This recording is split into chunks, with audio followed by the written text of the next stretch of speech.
Bolehkah mandi besar langsung ke kolam yang besar, yang suci langsung ke dalam kolam, yaitu seperti kolam renang? Boleh. Ketika langsung masuk ke dalam kolam tersebut, langsung saja niat nawaitu fardhu ghusli.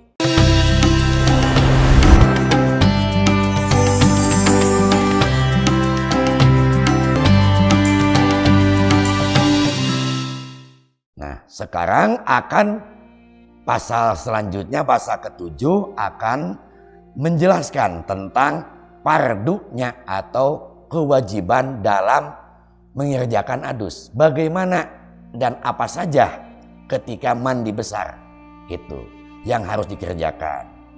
Insya Allah dalam pasal ke-7 dijelaskan. Bismillahirrahmanirrahim.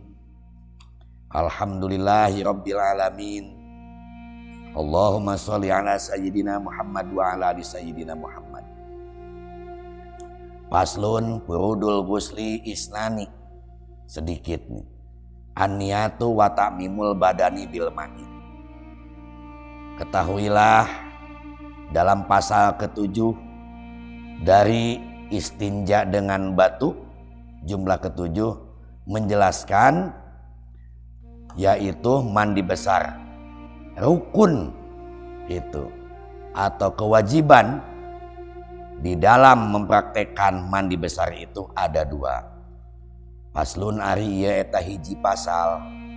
Furudul ghusli ari pirang-pirang farduna adus eta isnani aya 2. Anu 2 teh an-niyatu tegesna kahiji niat wa ta'mimul badani sareng kadua nyurambahkeun badan bil ma'i ku cai.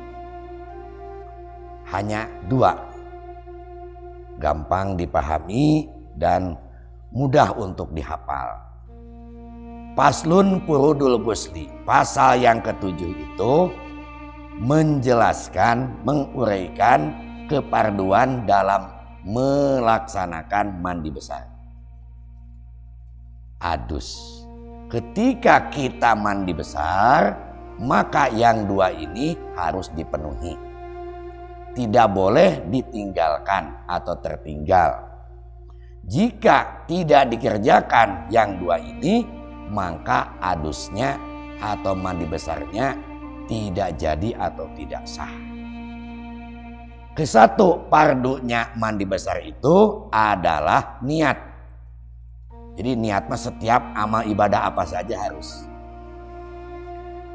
Nih, dalam mempraktekkan mandi besar itu niat yang tadi telah diuraikan, tempatnya niat adalah yaitu di hati.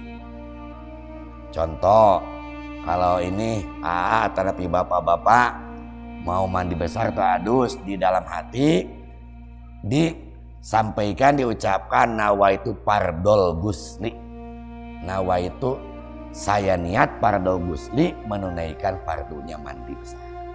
Atau nawaitu raf'al hadasil akbari. Itu niat menghilangkan hadas besar. Hadas besar itu pekerjaan yang memang besar karena yaitu kalau wudhu sedikit sebagian dari tubuh, hanya 4 anggota tubuh, sedangkan mandi besar mah keseluruhan, kulit dan rambut dan semua bulu-bulu juga dan kukunya, semuanya yang ada dalam tubuh itu wajib terbasuhi ketika mandi besar. Ulangi, ke-1 niat dalam hati, ungkapan niat dalam hatinya yang seperti tadi.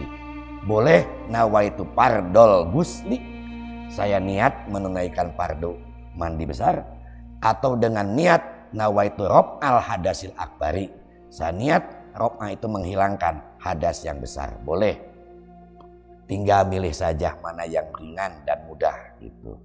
Kapan digunakan niat tersebut? Ketika yaitu air untuk yang digunakan mandi besar itu kena bagian dari tubuh atau bagian dari badan. Nah, ada yang memulai dari atas dulu, bapak-bapak, atau dalam mempraktekkan mandi besar itu dari atas dulu boleh. Tapi awas, kalau sedang banyak keringat itu jangan dari atas dulu kalau mandi, kapanpun ini mandi. Jadi dari telapak kaki dulu, karena akan mendatangkan penyakit migrain kalau sedang panas, kalau dari atas dulu gitu. Jadi harus dari membasuh kaki dulu dari bawah. Kalau itu sedang keringat gitu. Dan memang peragaan para ulama menyampaikan dan memperagakan tentang mandi besar itu yang disebutkan oleh para ulama seperti mandi besarnya Rasul itu kaki dulu. Kaki dulu sebelah-sebelah baru naik ke atas sampai ke ujung kepala. Itu. Ada juga ulama yang mengatakan ketika mau mandi besar setelah bersetubuh, ini khusus yang bersetubuh, jadi hasapahnya yang tadi itu kemaluan laki-laki atau kalau perempuan parjinya didahulukan, dibasuhnya didahulukan sebelum membasuh yang lain. Itu dibersihkan dahulu itu. Dan sebelum menunaikan mandi besar sunat berwudu dulu. Sekalipun nantinya bakal wudu lagi. Gitu. Wudu dulu itu sunat-sunatnya dalam mengerjakan mandi besar. Gitu. Kalau di sini pasal yang ketujuh itu tentang kewajiban yang harus ditunaikan dalam mengerjakan mandi besar atau adus istilahnya. Itu hanya dua. Mudah dipahaminya dan mudah juga untuk dihafal. Kesatu niat dalam hati dan keduanya yaitu takmimul badani bil ma'i. Jadi istilahnya itu air harus ke seluruh tubuhnya. Gitu. Membanjurkan air ke seluruh tubuhnya itu. Harus semuanya dari atas ke bawah atau kalau mulainya dari bawah ya sampai ke atas semuanya. Sampai pinggir-pinggirnya semuanya harus dibasuhi dengan air. Semuanya jangan tertinggal walaupun sedikit. Nah seperti itu. Jadi mudah. Insya Allah yang harus diwaspadai yaitu tempat salah satunya. Awas tempat yang dipakai mandi jangan ada najis. Karena kalau ada najis ketika sedang mandi, maka airnya bisa saja kena ke tubuh. Air yang ada najisnya itu artinya nanti harus dibasuh lagi khusus sebelum menunaikan mandi besar atau adus. Kesimpulan bagian pasal ketujuh, bapak-bapak semuanya, yaitu fardunya mandi besar itu ada dua. Kesatu niat di dalam hati yang disertakan dengan memulainya mandi besar ketika air yaitu kena ke bagian tubuh. Itu dimulainya. Mau dimulai seperti penjelasan ulama yang dari bawah, itu kaki bagian bawah, atau yang memulainya dari atas. Bolehkah mandi besar langsung ke kolam yang besar, yang suci langsung ke dalam kolam, itu seperti kolam renang? Boleh. Ketika langsung masuk ke dalam kolam tersebut, langsung saja niat nawaitu fardhu ghusli. Langsung di dalam itu mengerjakan yaitu mandi besar. Boleh, itu juga boleh. Yang penting yang tadi, jika airnya sedikit, awas gitu.